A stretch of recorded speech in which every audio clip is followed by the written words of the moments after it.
Now we will start nucleotide.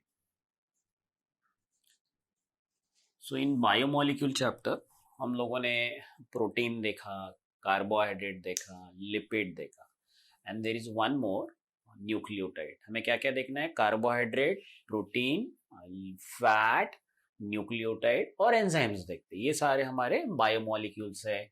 हमारे body में जो एनिमल की बॉडी में जो सेल्स रहते हैं उस सेल में जो सेलुलर पूल है उस पूल में ये सारे बायोमोलिक्यूल रहते हैं. उसके हम वी ऑलरेडी नो कि बड़े वाले मैक्रो और छोटे वाले माइक्रो, यानी समझ लो प्रोटीन है तो बड़ा पॉलीपेप्टाइड चेन प्रोटीन हो गया और उसको अगर तोड़ोगे तो फिर क्या हो गया? धीरे धीरे quaternary structure, tertiary structure, secondary structure and primary structure. फिर प्राइमरी स्ट्रक्चर को थोड़ा थोड़ा तोड़ दो, पेप्टाइड बॉन्ड, तो सबसे आखिर में आपको स्मॉलेस्ट माइक्रोबायोमोलिक्यूल क्या मिलेगा? Amino acids. और फिर अमीनो एसिड को अगर तोड़ोगे तो उसके बाद कोई मॉलिक्यूल नहीं मिलेगा, राइट? क्योंकि वो सारे कार्बन हाइड्रोजन अपने आप सेपरेट हो जाएंगे, राइट? तो वैसे ही अब हम लोग देखते हैं फोर्थ वाला, that is called nucleotide. So nucleotide it's a micro biomolecule for that is called nucleic acid. किसके लिए? ये न्यूक्लिक एसिड. थोड़ा बहुत बार इसको कंफ्यूजन होता है कि हम लोग को लगता है कि न्यूक्लियोटाइड को अगर हम तोड़ोगे तो न्यूक्लियोसाइड बन जाएगा, right? But that is not a one molecule. Molecule यानी उसको आप रखोगे तो पूरा आपका एक बड़ा सा मॉलिक्यूल बनेगा, राइट? मैक्रो बनेगा, राइट? न्यूक्लियोटाइड को तोड़ोगे तो आपका क्या बनेगा? दैट इज न्यूक्लियोसाइड बनेगा, right? So this is all about your which one? Nucleoside हो गया. फिर तोड़ोगे नाइट्रोजन बेस हो गया, फॉस्फेट ग्रुप हो गया, राइबोस शुगर हो गया. So basically I want you to remember nucleotide is a microbiomolecule of nucleic acid. Nucleic acid कौन से हमारे बॉडी में? One is called deoxyribonucleic acid, another is called ribonucleic acid. ये ribo है और ये डीऑक्सीराइबो है. नेम में क्या है? डीऑक्सीराइबोन्यूक्लिक एसिड और ये वाला राइबोन्यूक्लिक एसिड. बहुत रटने की जरूरत नहीं है.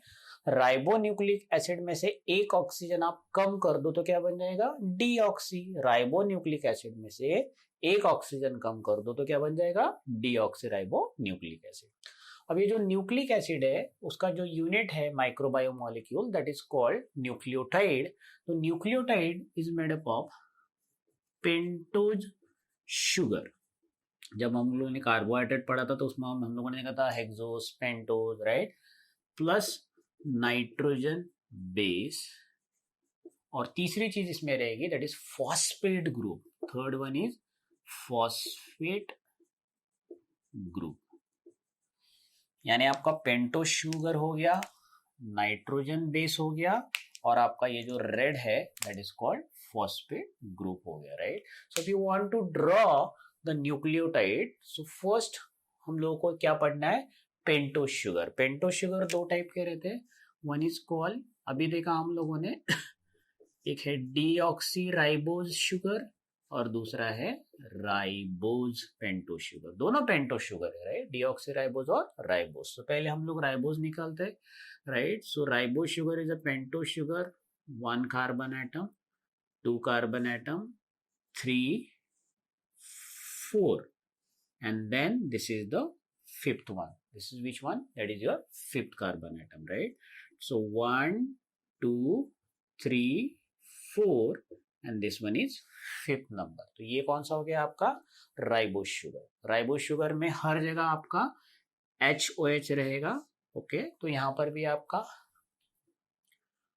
OH है, इसका ओरिएंटेशन HOH है.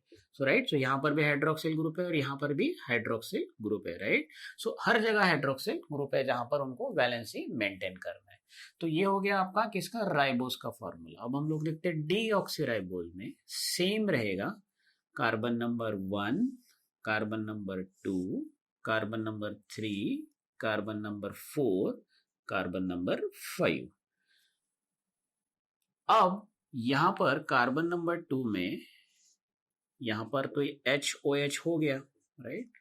बट यहां पर in case of deoxyribose sugar, in spite of OH, in spite of that is called OH, there is a, ये जो एक ऑक्सीजन है वहां पर कम हो जाएगा, right? So here there is no oxygen, that is why it is called deoxy. अब यहाँ पर जो ये हाइड्रोक्सिल ग्रुप है ये फंक्शनल ग्रुप है। सो और यहाँ पर कितने फंक्शनल ग्रुप है? एक और दो। सो राइबोज में कितने फंक्शनल ग्रुप है? दो फंक्शनल ग्रुप। हम लोग लिखते टू फंक्शनल हाइड्रोक्सिल ग्रुप, और डीऑक्सीराइबोज में वन फंक्शनल हाइड्रोक्सिल ग्रुप। इसीलिए आपका जो जेनेटिक मटेरियल वो डीएनए है, आरएनए नहीं है। क्यों? Look at that, if you have the two hydroxyl group, ये आपका एक हाइड्रोक्सिल ग्रुप है और ये आपका दूसरा काम करने वाला हाइड्रोक्सिल ग्रुप है। तो आपको काम करना है तो आप इधर भी जाओगे और ये हाथ खींचेगा तो इधर जाओगे। सो क्या हो गया? आप अनस्टेबल हो गए क्योंकि आप दोनों तरफ जा रहे हो। सो राइबोज को दोनों चीजें है, तो राइबोज कैसा है? अनस्टेबल न्यूक्लिक एसिड है। वही अगर डीऑक्सीराइबोज है तो डीऑक्सीराइबोज को कितना हाइड्रोक्सिल ग्रुप है? सिर्फ एक। तो वो क्या करेगा? सिर्फ एक साइड से ही जाएगा, दूसरी साइड से जाएगा क्या? नहीं। That is why it is a stable. Which one is stable? Deoxyribose, क्योंकि उसमें कितने फंक्शनल ग्रुप है? There is only one functional group. तो ये हो गया आपके पेंटोज शुगर। अब नाइट्रोजन बेसिस, नाइट्रोजन बेसिस कौन से रहते हैं? एक है प्यूरिन्स और दूसरे पायरिमिडिन्स, पायरिमिडिन। एक है प्यूरिन्स और दूसरे है पायरिमिडिन्स। प्यूरिन्स में कौन से? Adenine plus ग्वाइनाइन। प्यूरिन में कौन से? Adenine and guanine. और पायरिमिडिन में थाइमीन, साइटोसिन और यूरासिल। नाइट्रोजन बेसिस दो टाइप के रहते हैं, एक प्यूरिन वाले, एक पायरिमिडिन वाले। प्यूरिन के दो है nitrogen bases, they are of two type, purine and pyrimidine. Purines वाले एडेनाइन और ग्वाइनाइन, पायरिमिडिन्स वाले थाइमीन, साइटोसिन एंड यूरासिल। तो ये हो गया आपके नाइट्रोजन बेसिस। और एक जो है आपका रेड कलर का, that is called phosphate group. So one more time, pentose sugar दोनों डीऑक्सीराइबोज, राइबोज। डीऑक्सीराइबोज में एक फंक्शनल ग्रुप, राइबोज में दो फंक्शनल ग्रुप, इसलिए deoxyribose is the stable. Nitrogen bases दो, प्यूरिन्स है, पायरिमिडिन्स है। प्यूरिन्स वाले एडेनाइन, ग्वाइनाइन, पायरिमिडिन्स वाले थाइमीन, साइटोसिन, यूरासिल। और phosphate group is the phosphate group. So this is all about your which one, that is called the nucleotide का structure. अब हम लोग देखते हैं, right? So if this is the nucleotide structure, now we will see the structure of your which one, adenine and guanine. तो पहले हम लोग देखते हैं, अब ये तो हो गया पेंटोस का। अब हम लोग जाते हैं नाइट्रोजन बेसिस किस पे? प्यूरिन। प्यूरिन के कौन से है? That is called adenine and guanine. तो हम लोग ग्रॉस स्ट्रक्चर देखते हैं, डिटेल कहाँ बॉन्ड है इस तरह से हमको देखने की जरूरत नहीं है। If you see the structure of purine, this is how the structure of purines, that is, this is what the structure of adenine, this is what the structure of adenine, and the same thing, this is what the structure of your which one, that is called the guanine. तो कितनी ring है adenine और ग्वाइनाइन में? एक और दो ring है। कितने रिंग है? Double ring. अब यहाँ पर नाइट्रोजन बेस, यहाँ पर नाइट्रोजन एटम कहाँ कहाँ है, राइट? सो यहाँ पर एक नाइट्रोजन है, राइट? यहाँ पर एक नाइट्रोजन है, यहाँ पर, ओके? सो यहाँ अल्टरनेट, यहाँ पर है, ये छोड़ दिया, यहाँ पर है, ये छोड़ दिया, यहाँ पर है, राइट? तो ये हो गए तीन नाइट्रोजन। फिर ये छोड़ दिया, यहाँ पर है और यहाँ पर है। सो this is all your nitrogen. तो ये आपके नाइट्रोजन, ये आपके प्यूरिन्स के और दैट इज कॉल्ड एडेनाइन और ग्वाइनिन के। तो कितने साइक्लिक स्ट्रक्चर है? एक साइकिल, दो साइकिल, एक साइकिल, दो साइकिल। और नंबर किधर है? 1 नंबर, 3 4, 1 2 3 4 नहीं, 5 6 नहीं, 7 8 9।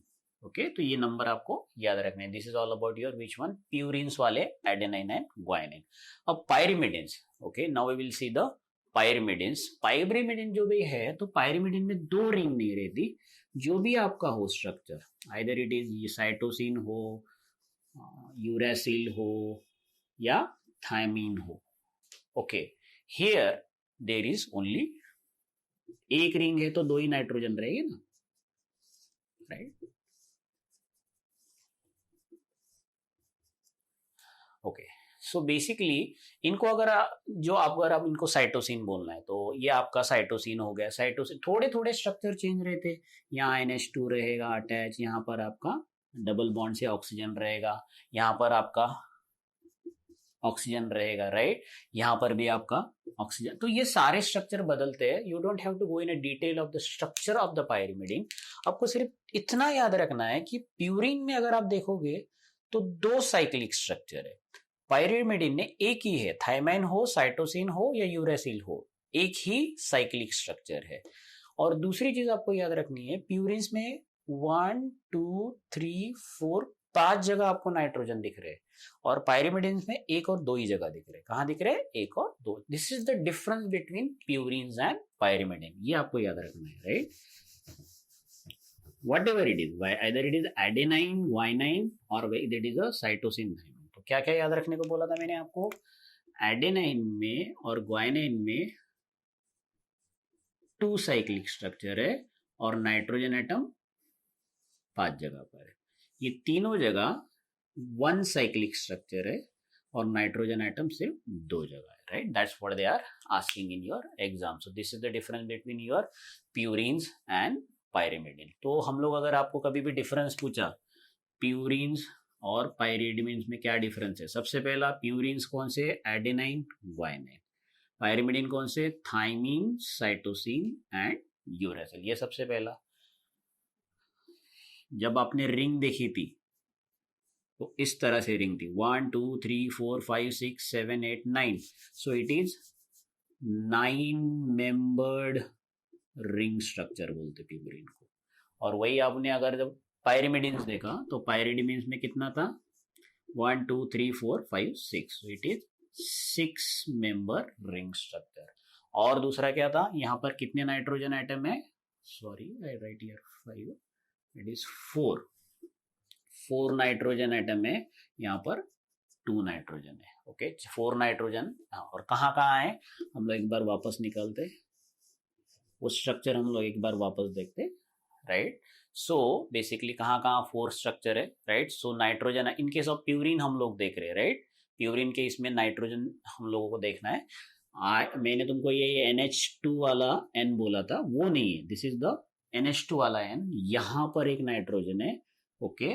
उसके बाद फिर यहाँ पर एक नाइट्रोजन एटम है, यहाँ यहाँ यहाँ और यहाँ। तो ये हो गया आपके किसके? दैट इज कॉल्ड प्यूरिन्स के। और पायरिमिडिन्स के तो 2 ही रहेंगे, एक यहाँ पर और एक यहाँ पर।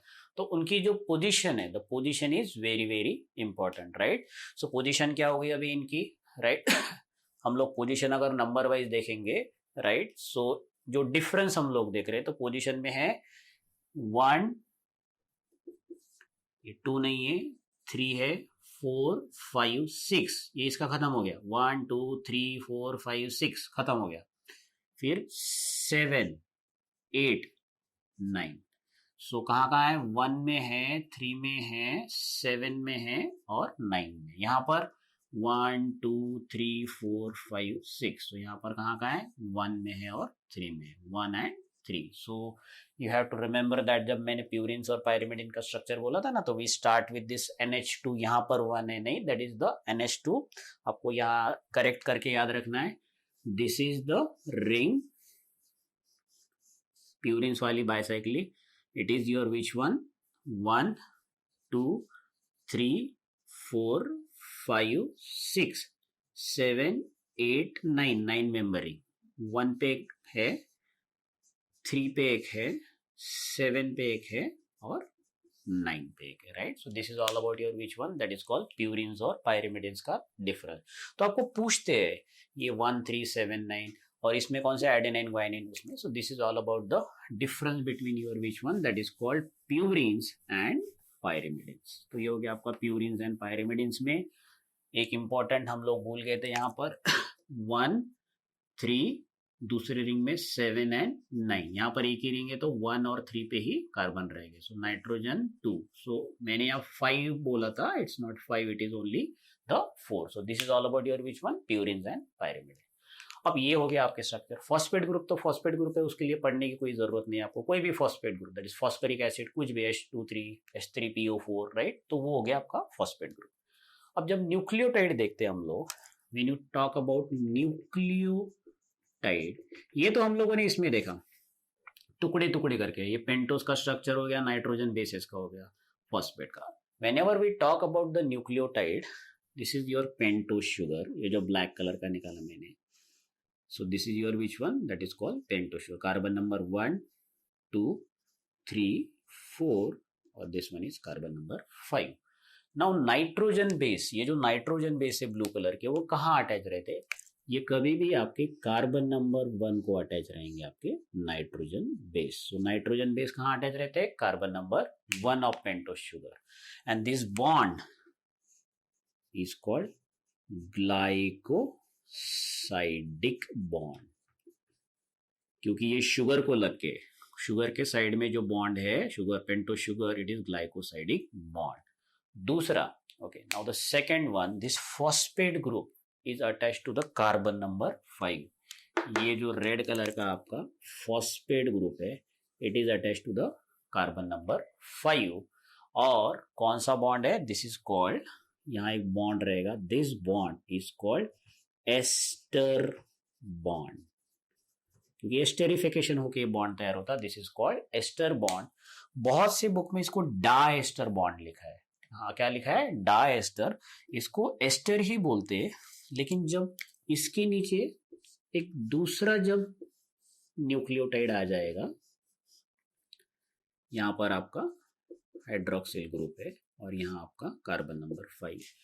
अब यहां पर जो बॉन्ड होगा, इधर भी एक फॉस्फर और इधर, इसको बोलेंगे आप diester bond. This is called diester. अभी इसको क्या बोलेंगे? सिर्फ एस्टर. एक इसमें एस्टर, जब चेन रहेंगे तब आप उसको क्या बोलेंगे? Diester bond. So this is all about your which one, कौन से बॉन्ड आपके न्यूक्लियोटाइड में रहते हैं. तो न्यूक्लियोटाइड में क्या क्या रहेगा?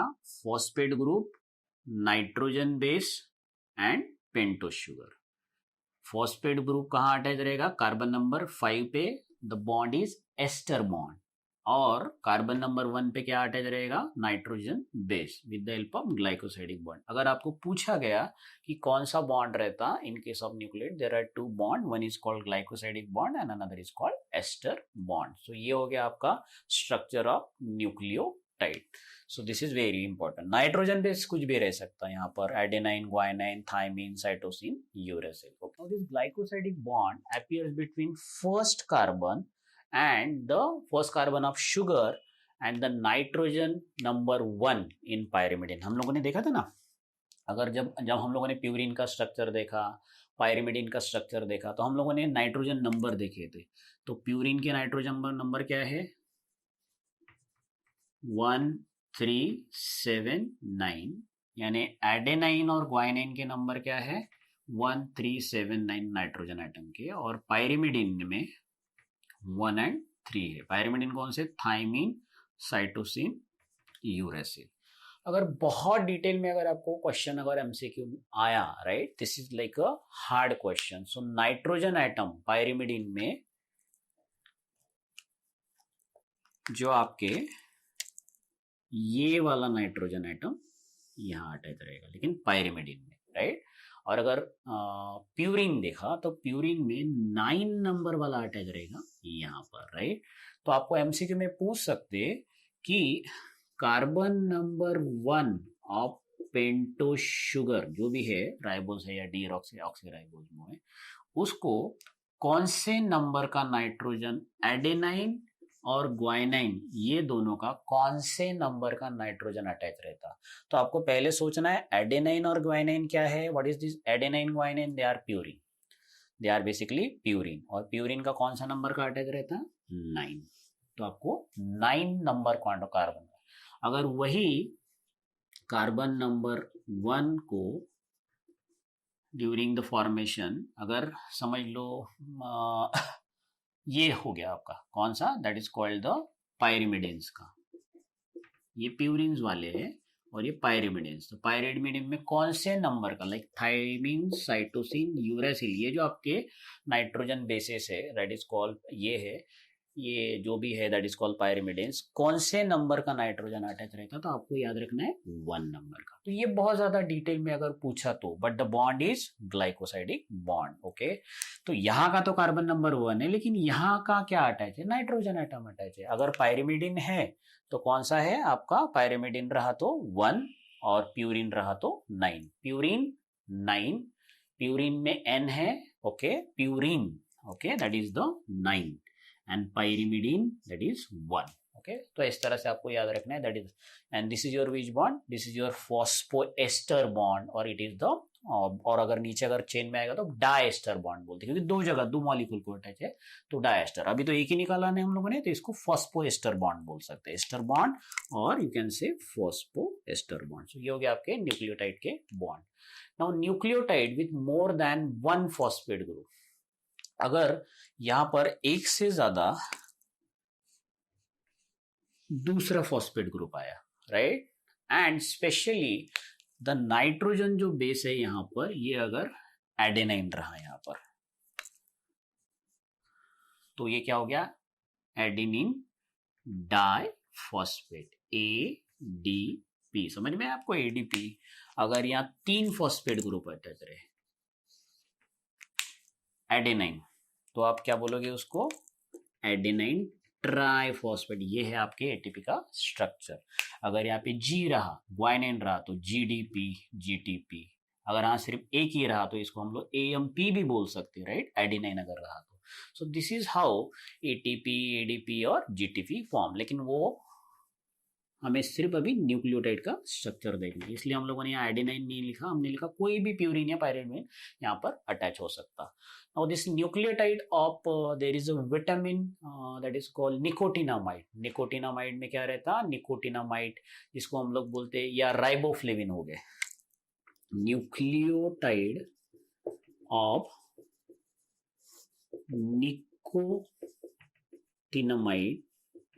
या riboflavin which is a vitamin. अगर न्यूक्लियोटाइड ऑफ विटामिन कौन से, विटामिन निकोटिनामाइड या राइबोफ्लेविन। सो निकोटिनामाइड के न्यूक्लियोटाइड को हम लोग क्या बोलते हैं, NAD, राइट, NAD और NAD प्लस, या इसको हम लोग NADP भी बोल सकते हैं, right, nucleotide of which one, that is called nicotinamide. अगर राइबोफ्लेविन का हो तो हम लोग बोलते हैं फ्लेविन का F। आपको अगर याद होगा FMN, FAD, FMN, FAD, right. So this is are the nucleotide. Riboflavin वाला हो विटामिन का तो FMN और FAD, और निकोटिनामाइड विटामिन का हो तो NADP और NAD पॉजिटिव। तो ये तो हो गए, that is called a nucleotide. Here they both these, what is their function, they act as a coenzyme। उनका फंक्शन क्या है, they act as a coenzyme, coenzyme करके काम करते हैं। ये भी है, NADP हो गया, NAD हो गया, FMN हो गया, FAD हो गया, ये coenzyme करके। सो ये कौन से न्यूक्लियोटाइड है, विटामिन अटैच वाले निकोटिनामाइड से या राइबोफ्लेविन जिसमें, that is called the nucleotide of vitamin. Nicotinamide रहा तो आप NAD बोलो या NADP बोलो, और अगर राइबोफ्लेविन उसमें रहा then you can call flavin mononucleotide और फेविन, दैट FMN, ओके, और FAD। तो ये हो गया आपके न्यूक्लियोटाइड के स्ट्रक्चर। अब हम लोग देखते न्यूक्लिक एसिड। तो न्यूक्लिक एसिड का एक छोटा मॉलिक्यूल जिसको हम लोग क्या बोलते हैं, न्यूक्लियोटाइड बोलते हैं। अब वो सारे न्यूक्लियोटाइड अगर आप एक के ऊपर एक रखोगे तो क्या बनेगा, there is a formation of nucleic acid. Nucleic acid कौन से रहेंगे, yes, that is deoxyribose and ribo nucleic acid. तो ये भी निकाल देते हम लोग, पूरा न्यूक्लिक एसिड भी देखते थे अलग से।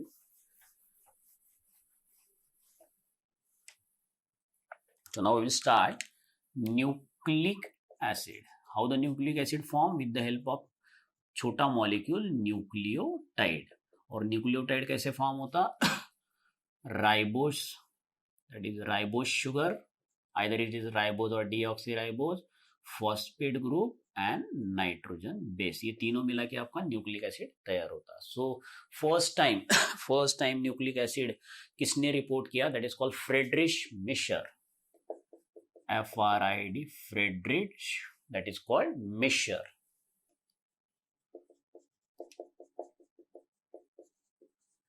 So Friedrich Mischer, okay, this Friedrich Mischer, okay, it sounds something like a dish, but it is the name of scientist, that is Friedrich Mischer. He first time reported nucleic acid. और उसको कहाँ दिखा था?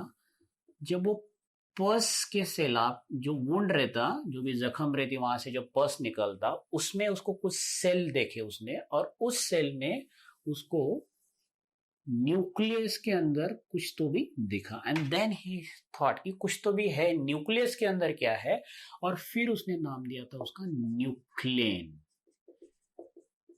क्या नाम दिया था उसने? न्यूक्लियन. और आज हम उसको क्या बोलते हैं? Deoxyribo nucleic acid. तो जब सबसे पहले इसने पर्स सेल में देखा था, पर्स सेल जब देखा, जो भी पर्स में से उसने सेल देखे कि क्या है करके वो देख रहा था, एट दैट टाइम उन्होंने जब देखा तो उनको क्या दिखा? पर्स सेल में सेल दिखे, सेल में न्यूक्लिया दिखा, और न्यूक्लिया में उनको कुछ अलग दिखा, एक नया स्ट्रक्चर, और उन्होंने उसको नाम दिया न्यूक्लियन. और आज हम उसको क्या बोलते हैं? Nucleic acid. कौन सा? डीऑक्सीराइबोस, हमारा deoxyribose nucleic acid. What are the type of nucleic acid? DNA and RNA. DNA यानी डीऑक्सी, आरएनए यानी राइबोन्यूक्लिक. तो डीएनए यानी डीऑक्सी राइबोन्यूक्लिक एसिड, और आरएनए यानी सिर्फ राइबोन्यूक्लिक एसिड. तो ये हो गया आपके DNA. Now first we will see the DNA. Now this DNA was the term was, तो इन्होंने तो न्यूक्लियन बोला था, फिर डीएनए किसने बोला था? तो सबसे पहले इसका जो टर्म था डीएनए, ये जैकरिस नाम के साइंटिस्ट ने, इन्होंने ये टर्म इन्वेंट किया था, दैट इज कॉल्ड जैकरिस. नहीं तो हम लोगों को लगता है कि वैटसन एंड क्रिक, नहीं, उन्होंने एक मॉडल प्रेजेंट किया था, डबल हेलिक्स स्ट्रक्चर. आपने 9th-10th स्टैंडर्ड में पढ़ा होगा कि डीएनए डबल हेलिक्स रहता, तो वो मॉडल उन्होंने रखा था वैटसन और क्रिक ने. लेकिन टर्म जो दी थी वो किसने दी थी? That is called the Zacharias. Okay. Total quantity of DNA per genome of organism. Total quantity of DNA या न्यूक्लिक एसिड, ओके, पर जीनोम, एक जीनोम में, ऑफ ऑर्गेनिज्म. इसको हम लोग बोलते हैं सी वैल्यू. आपने सेल डिवीजन में देखा था ना, सी वैल्यू, सी वैल्यू. और हम लोग सी वैल्यू किस में काउंट करते? पिकोग्राम में. किस में काउंट करते हैं हम लोग C value? That we count in case of picogram. Total quantity of nucleic acid पर जीनोम, यानी ये जो सेल है, कोई भी एक सेल है, इस सेल में ये न्यूक्लियस, और इसमें ये पूरा जो क्वांटिटी ऑफ क्या है, that is called the genome पर ऑर्गेनिज्म. इसको हम लोग टोटल क्वांटिटी को बोलते हैं सी वैल्यू. और इसको किस में काउंट करते हैं? We count in terms of picogram. Okay. और अभी मैंने बोला आपको, ये अच्छी तरह से वेल एक्सप्लेन किसने किया था? वैटसन एंड क्रिक ने. इनके लिए इनको नोबेल प्राइज भी मिला था. वैटसन एंड क्रिक, इन्होंने डबल स्ट्रैंडेड हेलिकल स्ट्रक्चर बोला था. डबल स्ट्रैंडेड, 2 स्ट्रैंड वाला हेलिकल स्ट्रक्चर इन्होंने ये किया था, explain. Okay. So that is all explain by whom? That is called Watson and Crick. अब ये जो डीएनए है, हर डीएनए जो इन्होंने एक्सप्लेन किया था, एक ये स्ट्रैंड है, फिर जा रही है इस तरह से, राइट, और उसके साथ ये डबल स्ट्रैंडेड है. सो इसका जो बैकबोन रहेगा, यानी जो स्ट्रेट रखने के लिए डीएनए का जो बैकबोन रहता है, ये तीनों में से ही एक चीज रहेंगी. एक तो राइबोस शुगर, फॉस्फेट ग्रुप, और नाइट्रोजन बेसिस. तो बैकबोन कौन फॉर्म करता? Backbone is form by pentose sugar. हम लोग इस मंदिर जैसा निकलते, that is called the pentose sugar. Backbone is form by the pentose sugar plus phosphate group. So कभी भी मैंने इस तरह से निकाला तो ये समझ लेना, पेंटो शुगर, ये जो है सर्कल वाला फॉस्फेट रहेगा, और ये डब्बा जो स्क्वायर है ये आपका रहेगा नाइट्रोजन बेस. तो ये जो है आपके न्यूक्लिक एसिड का बैकबोन तैयार करेगा, राइट. यही तो बैकबोन है, राइट। और यहां पर देखो दो जगह बॉन्ड है, यहां इस तरह, तो इसीलिए इसको फॉस्फो डाई बोलते हैं, डाई एस्टर बॉन्ड। यहाँ क्या बोलेंगे, फॉस्फो एस्टर बॉन्ड, और यहाँ क्या बोलेंगे, तीनों जगह फॉस्फो डाई एस्टर बॉन्ड। तो ये हो गया आपका बैकबोन ऑफ डीएनए। ओके।